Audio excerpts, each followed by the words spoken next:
નમસ્કાર દર્શક મિત્રો, એડી ન્યૂઝમાં આપનું હાર્દિક સ્વાગત છે। હું છું આપની સાથે આરડી વાઘેલા। જોઈએ આજના મુખ્ય સમાચાર। અંકલેશ્વરમાં હરિહર કેમિકલ્સ નામની ટ્રેડિંગના ગોડાઉનમાં અનધિકૃત સંગ્રહ કરેલ કેમિકલ બેરલો સાથે માલિકની ધરપકડ કરતી એલસીબી। અંકલેશ્વર જીઆઈડીસીમાં આવેલ હરિહર કેમિકલ નામની ટ્રેડિંગના ગોડાઉનમાંથી એલસીબીની ટીમે અનધિકૃત સંગ્રહ કરેલ અલગ અલગ કેમિકલ બેરલો સાથે શખ્સની ધરપકડ કરી રૂપિયા 23.68 લાખનો મુદ્દામાલ જપ્ત કરી કાયદેસરની કાર્યવાહી હાથ ધરી છે। ભરૂચ એલસીબી પોલીસની ટીમ અંકલેશ્વર વિસ્તારમાં પેટ્રોલિંગમાં હતી તે દરમિયાન જીઆઈડીસી પારસ ચોકડી પાસે આવેલ હરિહર કેમિકલ નામની ટ્રેડિંગના ગોડાઉનમાં જ્વલનશીલ કેમિકલનો અનધિકૃત જથ્થો સંગ્રહ કરેલ છે અને હાલમાં તે એક ટેન્કરમાંથી બેરલો ભરી ગોડાઉનમાં સ્ટોર કરવાની પ્રવૃત્તિ ચાલી રહી હોવાની માહિતી મળી હતી। જે મળેલી માહિતીના આધારે એલસીબીની ટીમે દરોડા પાડતા ટેન્કરમાંથી કેમિકલ ભરી રહ્યા હતા।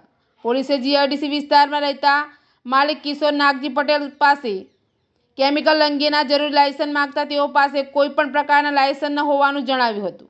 પોલીસે ગોડાઉનમાં કેમિકલ ભરેલ બેરલો અંગે પૂછપરછ કરતા બેરલોમાં ક્લોરોફોર્મ તેમજ બેન્ઝાઇલ્ડિહાઇડ અને ઇથિલિન ડાઇક્લોરાઇડ હોવાનું જણાવ્યું હતું। એલસીબી પોલીસે એફએસએલની મદદ લઈ કેમિકલ અંગે પૂછતાછ કરી હતી।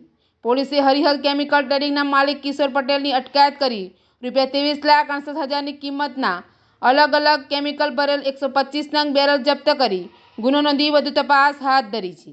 એડીની સાથે રિપોર્ટ જયેશ પ્રજાપતિ, અંકલેશ્વર।